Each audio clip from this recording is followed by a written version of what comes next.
What if I told you there's one story that changed the world forever? A story that shaped cultures, inspired millions, and still guides people's lives today. But here's the twist. You've probably heard the name, but do you really know the story? And while you're discovering it, you'll also be improving your English. In today's video, we'll explore the powerful life of Prophet Muhammad, how one man's message transformed an entire civilization.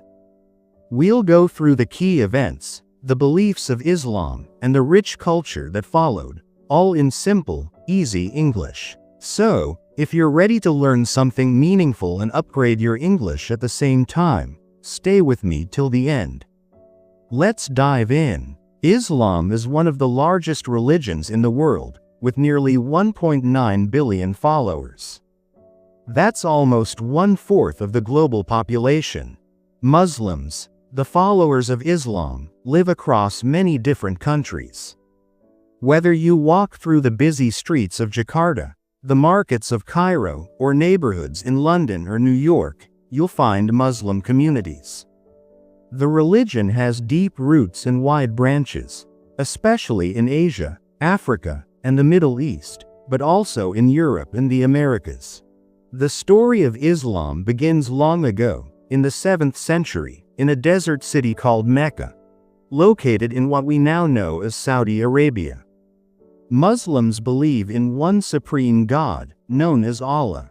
According to their faith, God has sent many prophets to guide humanity.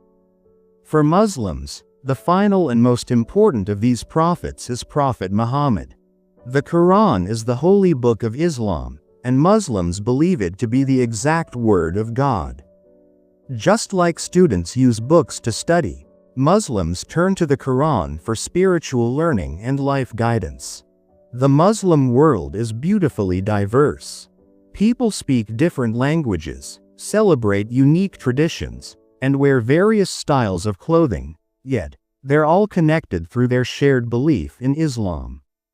It's like one song being sung in many different voices, but with the same tune. In this story, you'll discover how Islam began, learn about the remarkable life of Prophet Muhammad, and explore the core beliefs and practices that shape the Muslim faith. We'll also see how Islam expanded through the centuries and how different groups within Islam developed. And yes, we'll look at the role of Islam in today's world, its cultures, its people, and its impact on society. Now, let's rewind time and step into the era before Islam began. Picture the Arabian Peninsula, a land of deserts and tribes. Back then, many people lived in small tribal communities that often clashed with each other. In Mecca, people worshipped a variety of gods and goddesses, and they kept idols, statues of their gods, inside a sacred structure called the Kaaba. Then came a child who would change history, Muhammad. Born around the year 570 in Mecca, he grew up to be known as Al-Amin, which means, the trustworthy one. Before he became a prophet, he worked as a merchant, earning respect for his honesty and fairness. Later, he married Khadijah, a smart and successful businesswoman who would become his partner in life and faith. As Muhammad grew older, he became more thoughtful and deeply concerned about the problems he saw in Meccan society: injustice, inequality, and people turning away from goodness. He often went to a quiet cave near Mecca, called the Cave of Hira, to reflect and pray in silence, away from the noise of the city. Then came a turning point. Around the year 610, when Muhammad was about 40 years old, something extraordinary happened. Something that would change not just his life, but the course of history. Muslims believe that while he was meditating in the cave, the angel Gabriel appeared to him with a message from God. It was the first of many divine messages, known as revelations. These powerful revelations didn't stop there. Over the next several years, Muhammad continued to receive messages from God, each one filled with guidance, wisdom, and purpose. These revelations were later collected and written down in the Quran, the holy book that Muslims believe is the exact word of Allah, unchanged and eternal. At first, Muhammad shared these messages quietly, telling only his close family and trusted friends. But like a small spark turning into a flame, word began to spread. Slowly, more people in Mecca began to listen, understand, and believe. They accepted the idea of one true God, Allah, and chose to follow Muhammad's teaching. But not everyone was happy about this. Many of the powerful people in Mecca felt threatened by this new message. They didn't want to give up their old gods or their control over the city's religious life. So, they began to make life difficult for the early Muslims, mocking them, boycotting them, and even hurting them. Because of this harsh treatment, something major happened in the year 622. Muhammad and his followers decided to leave Mecca and migrate to a city called Medina. This journey is known as the Hijra, and it's so important that it marks the start of the Islamic calendar. In Medina, a warm welcome was waiting. The local people who embraced Islam and supported the newcomers were called Ansar, which means helpers. The Muslims who had left Mecca were called Muhajirun, or migrants. Together, they formed a new kind of community, one that was united not by tribe or blood, but by belief. In Medina, Muhammad became more than just a spiritual guide.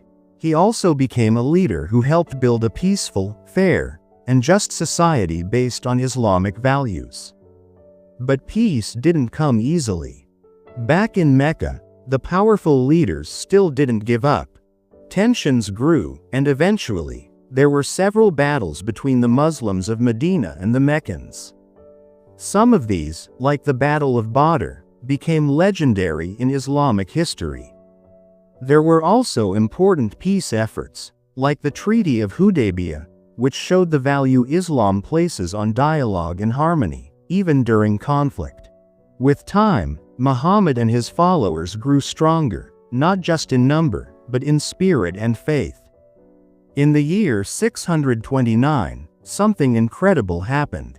Muhammad and the Muslims returned to Mecca, the very city that had once rejected them. But this time, there was no major battle. They entered peacefully, and something beautiful followed. Most of the people in Mecca, seeing the strength and truth of Muhammad's message, accepted Islam. The Kaaba, once filled with idols and symbols of many gods, was cleared. It became what it is today, the most sacred place in Islam, dedicated only to the worship of one God, Allah. Not long after, in the year 632, Muhammad delivered his final sermon, a powerful speech that echoed his most important teachings. In this message, he reminded people to treat each other with kindness, to stay united, and to hold on to their faith. It was like a final letter from a teacher to his students, full of love, guidance, and wisdom. Shortly after giving that farewell sermon, Prophet Muhammad passed away in Medina. But by then, his message had already spread far and wide. Most of the Arabian Peninsula had accepted Islam, and a new chapter in history had begun. His life and his teachings remain the foundation of Islam to this day. Now let's take a look at the core beliefs that every Muslim holds close to their heart. These aren't just rules, they're guiding lights that shape how Muslims see the world and live their lives. The first and most central belief is in God, one God, called Allah in Arabic. For Muslims, God is not just powerful, but also loving and merciful. He has no partners, no equals, and nothing can be compared to him. God is the creator of everything, from the stars in the sky to the thoughts in your mind. Muslims worship only God, and you won't find any pictures or statues of him, because in Islam, God is beyond any human image or shape. He's not like us, he's greater. Another key belief is in angels.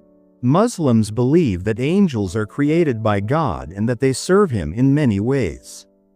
Some angels deliver God's messages to prophets, like Gabriel, who brought revelations to Muhammad. Others record everything people do, like silent observers writing down our story as we live it. And then, there are the holy books. Muslims believe that God has always guided humanity through messages delivered to different prophets across history. These messages were written in holy books.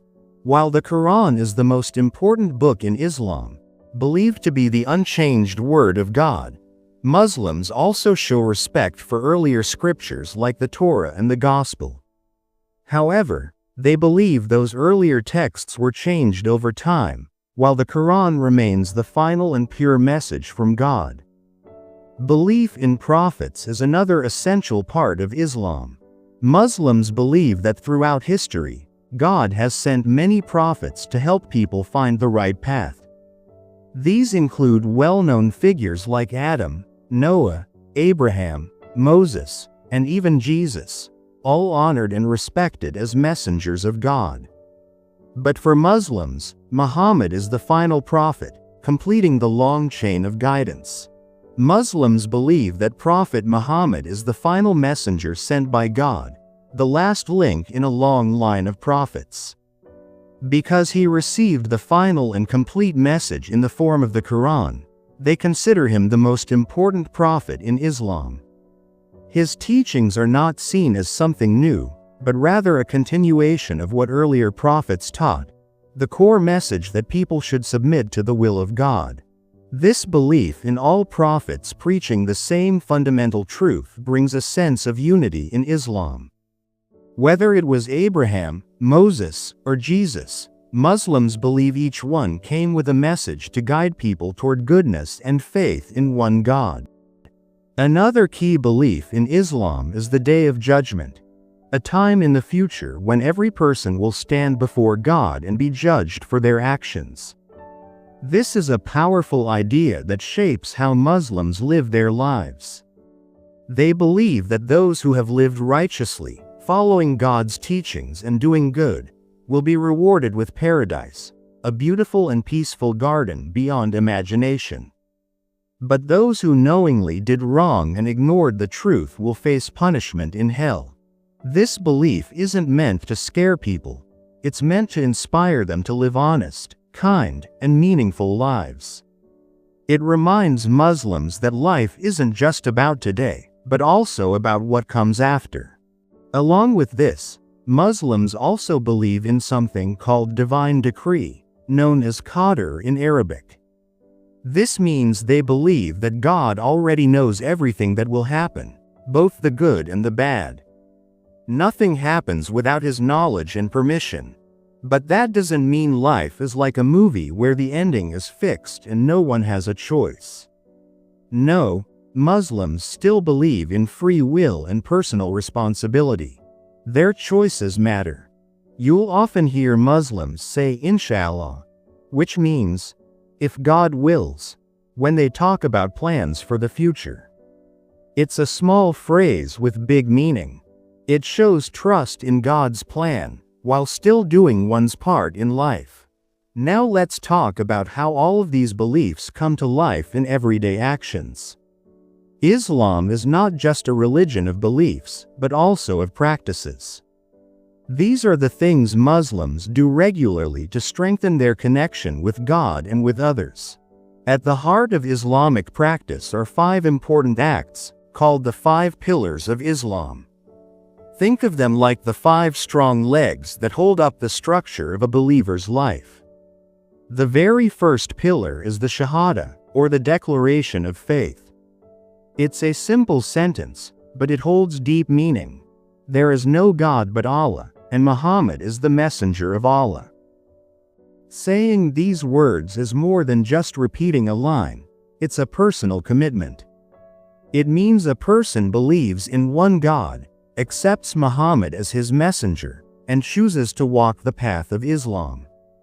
This testimony is the doorway into the Islamic faith, and everything else is built upon it. The second pillar of Islam is Salah, which means prayer. Muslims pray 5 times a day, not because they have to keep track of time like a clock, but because it keeps their hearts connected to God throughout the day. These prayers happen at specific times. Early in the morning before the sun rises, at noon, in the afternoon, at sunset, and then again at night. Wherever they are in the world, Muslims always face the Kaaba in Mecca while praying. It's like turning towards home, a spiritual home. Before they pray, Muslims perform a special washing called wudu to make sure they are clean, both physically and mentally. Prayer isn't just about repeating words. It's a moment to pause, breathe, and speak directly to God. For many, it's like taking a deep breath in the middle of a busy day. The third pillar is zakat, which means charity. Muslims who have enough wealth are asked to give a small portion of their extra money to help those in need. This isn't just giving spare change, it's about sharing blessings, supporting the poor, helping those in debt, and strengthening the whole community. Usually, Muslims give 2.5% of their savings each year as zakat, a reminder that wealth is a gift meant to be shared. Then comes the fourth pillar, Sawm, or fasting during the holy month of Ramadan. From sunrise to sunset, Muslims avoid eating and drinking, not because food is bad, but to practice self-control, gratitude, and compassion. Imagine feeling real hunger, and suddenly, you understand the pain of those who have less. Ramadan is not just about giving up food, it's about filling your heart with kindness, patience, and reflection. And now, the fifth pillar, Hajj, the pilgrimage to Mecca. If a Muslim is healthy and has enough money, they are encouraged to make this journey at least once in their life. During Hajj, millions of Muslims from all over the world gather in one place, wear simple clothes, and perform rituals together. It's a powerful reminder that no matter where you're from or what language you speak, faith brings people together. But Islam isn't just about these 5 pillars. There are other beautiful daily practices that help Muslims stay connected with God. One of them is dhikr, which means remembering God. Muslims often say short phrases like Subhanallah, glory be to God, or Alhamdulillah, all praise is to God, throughout their day. Whether they're walking, working, or just thinking. It's like sending small messages of love to God. Another is dua, which is like a personal prayer, asking God for help, guidance, or strength. Unlike formal prayers, dua can be made anytime, anywhere, with words straight from the heart. Both dhikr and dua help Muslims stay spiritually grounded. They are like friendly conversations with God, reminding people that they are never alone. 5. The growth of Islam. After the Prophet Muhammad passed away, Islam didn't stop. In fact, it grew faster than ever. The first leaders after him were called caliphs, and the first 4 are known as the rightly guided caliphs or Rashidun caliphs. These were Abu Bakr, Umar, Uthman, and Ali.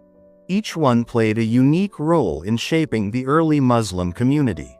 During their leadership, the Muslim empire stretched far beyond Arabia. Lands that were once unfamiliar became part of the growing Islamic world. After the Rashidun caliphs, the Umayyad Caliphate took charge. Their empire was huge. It stretched from Spain in the west all the way to India in the east. That's like going from one end of a continent to the other. Next came the Abbasid Caliphate, and with it arrived a golden chapter in Islamic history, literally known as the Islamic Golden Age. This was not just a time of power, but a time of progress. While Europe was stuck in the Dark Ages, Muslim scientists, doctors, and thinkers were busy making groundbreaking discoveries. They wrote books, solved math problems, developed medical treatments, and even mapped the stars. From beautiful calligraphy to advanced architecture, the world saw a brilliant wave of creativity and knowledge. But Islam didn't only spread through empires and battles. It also traveled through the hands of traders and the hearts of storytellers. Muslim merchants journeyed across Africa and Asia, bringing not just spices and silk, but also their faith. As people exchanged goods, they also exchanged ideas, and many embraced Islam after seeing its teachings in action. Over time, the large Muslim empire began to split into smaller kingdoms and dynasties. These new leaders ruled their own lands but still followed the faith of Islam. Even though the power of the big caliphates faded, Islam continued to thrive, spreading through trade, teaching, and peaceful sharing of beliefs. 6. Different groups in Islam. Like many religions, Islam has different groups. Most Muslims agree on the main beliefs and practices, but over centuries, different interpretations and views have developed. The two largest groups in Islam today are Sunni and Shia Muslims. Sunni Muslims form the majority, about 85 to 90% of all Muslims worldwide. They follow the traditions of the Prophet and accept the leadership of the first four caliphs. Shia Muslims, on the other hand, believe that leadership should have stayed within the family of the Prophet, starting with Ali, his cousin and son-in-law. Although these groups have different historical views, they still share the core foundation of Islam: belief in one God, love for the Prophet Muhammad, and following the Quran. Think of them like different branches growing from the same strong tree. Just like how people in English-speaking countries might have different accents or traditions, but still speak the same language, Muslims around the world may follow slightly different paths, but their faith connects them deeply. The word Sunni comes from Sunnah, which means the teachings and practices of the Prophet Muhammad. Sunni Muslims believe it's important to follow the Prophet's way of life and the guidance of the Muslim community. They also believe that the first leaders after Prophet Muhammad, the caliphs, were rightly chosen. On the other side, we have Shia Muslims, who make up about 10 to 15% of the Muslim population. The word Shia comes from the phrase, Shi'at Ali, meaning, followers of Ali. Shia Muslims believe that leadership should have stayed in the Prophet's family, beginning with his cousin and son-in-law, Ali. This disagreement over leadership is the main historical reason for the divide between Sunni and Shia Muslims. But the differences didn't stop there. Over time, more variations in beliefs, religious laws, and spiritual traditions developed between the two groups. Still, both Sunni and Shia Muslims share the same core of Islam: belief in one God, following the Quran, and loving the Prophet Muhammad. Now let's meet another path within Islam: Sufism. Unlike Sunni or Shia, Sufism isn't a separate group. It's more like a spiritual approach or mindset. Sufis focus on the heart. They want a deep, personal connection with God. Through music, poetry, meditation, and prayer, they seek to feel God's presence directly. A Sufi can be either Sunni or Shia. It's more about the inner journey than outward labels. There are also smaller groups you may not have heard much about. For example, Abadi Islam is a lesser-known branch found mainly in places like Oman. Then there's the Ahmadiyya movement, which started in the 19th century. However, many other Muslims don't consider Ahmadis to be part of mainstream Islam because their beliefs differ in some key areas. The main thing to remember? The Muslim world is incredibly diverse. Even within these groups, there are different ways of thinking, praying, and living the faith. It's a bit like how English speakers across the world, from the US to India to Nigeria, all speak the same language but have different accents, styles, and cultures. That's the beauty of global faiths. Unity in diversity. 7. Islam in the world today. Now let's zoom out and look at the big picture. Today, Islam is one of the largest religions in the world. Nearly 1.9 billion people follow Islam. That's almost 1 in every 4 people on the planet. It's the second biggest religion after Christianity. From the deserts of Saudi Arabia to the cities of Europe, the islands of Indonesia to the villages of Africa, Muslims are part of nearly every country and culture. They speak hundreds of different languages, follow local traditions, and wear different clothes, but they're all connected by the same faith. Just like how English is spoken in many accents, yet it brings people together, Islam also connects people across borders and backgrounds. And just like learning a new language helps you understand different people, learning about Islam opens the door to understanding millions around the globe. If you ever travel across Asia, you'll meet a huge number of Muslims, especially in countries like Indonesia, Pakistan, India, and Bangladesh. In fact, Indonesia has the world's largest Muslim population. The Middle East and North Africa are also home to many Muslims, as are parts of sub-Saharan Africa. But Islam isn't limited to these regions. Muslim communities thrive in Europe, the Americas, and even places like China. Islam is also the fastest-growing major religion in the world. Why? Mostly because many Muslim families are young and have more children. Plus, some people choose to convert to Islam every year, adding to its global growth. As we learned earlier, Muslims belong to different groups. The 2 largest are Sunni and Shia. Sunnis make up about 85 to 90% of Muslims, while Shias are around 10 to 15%. These groups began because of a historical disagreement over who should lead the Muslim community after the Prophet Muhammad. Over time, this difference expanded into unique religious beliefs, practices, and legal traditions. And don't forget Sufism, the mystical path within Islam. Sufis aim to feel a deep, spiritual connection with God. It's less about rules and more about the heart. Both Sunni and Shia Muslims can be Sufis. It's more of a soulful approach than a separate sect. Imagine it like reading English poetry instead of just grammar books. It's a way to connect with emotion and meaning. Now let's talk about Sharia, which means Islamic law. Sharia guides Muslims in everyday life, from how to pray and fast to how to handle marriage, business, and community issues. But here's the key. Sharia isn't the same everywhere.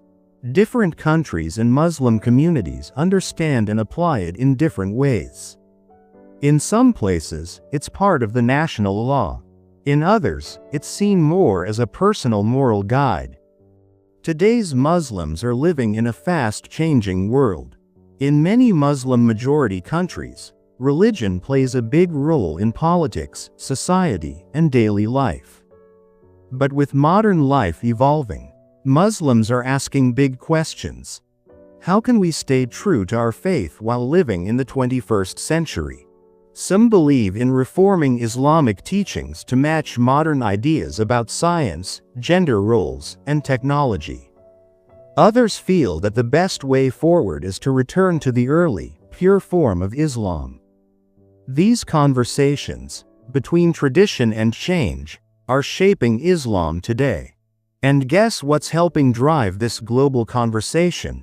The Internet. Communication technology lets Muslims from different countries connect, debate, and learn from one another.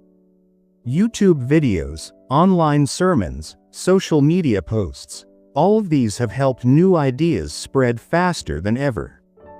Just like how you're learning English online right now, many Muslims are exploring their faith through digital tools. In the end, Islam, like every living tradition, is always growing, evolving, and adapting to new times.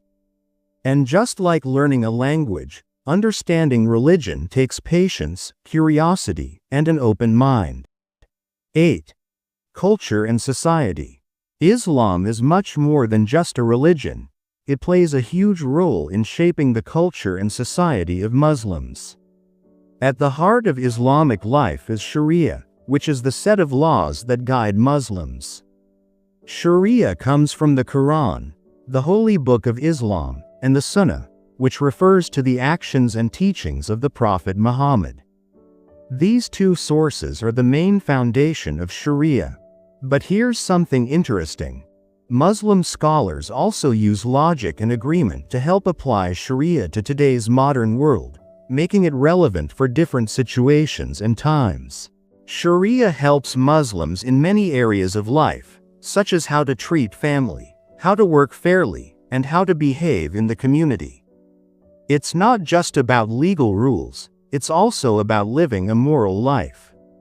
Islamic ethics teaches Muslims to be kind, honest, fair, and respectful to others. It's about doing good, whether it's telling the truth, helping someone in need, or being just to everyone.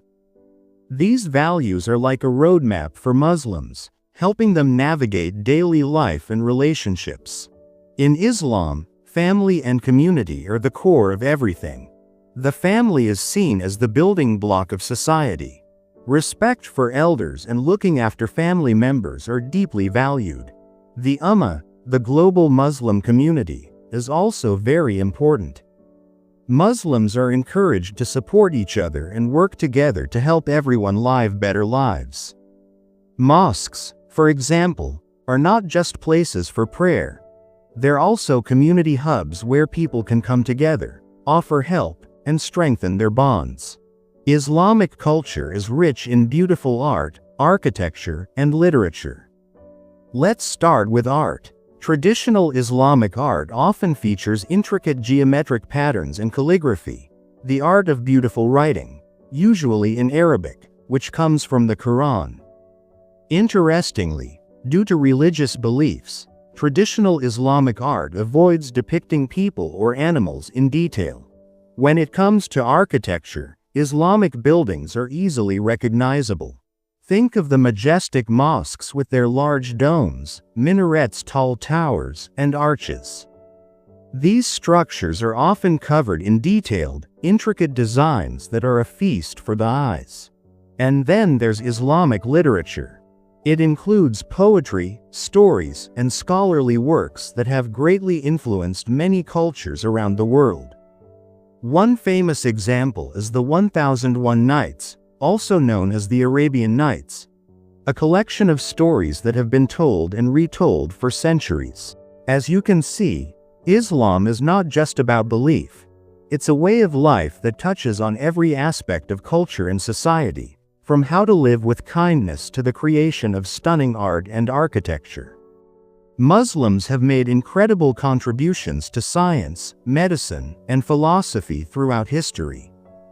During the Islamic Golden Age, Muslim scholars pushed the boundaries of knowledge in fields like mathematics, astronomy, and medicine. They didn't just preserve knowledge from ancient Greece and other civilizations, they expanded on it. Important thinkers and scientists from the Muslim world played a huge role in shaping the development of these subjects.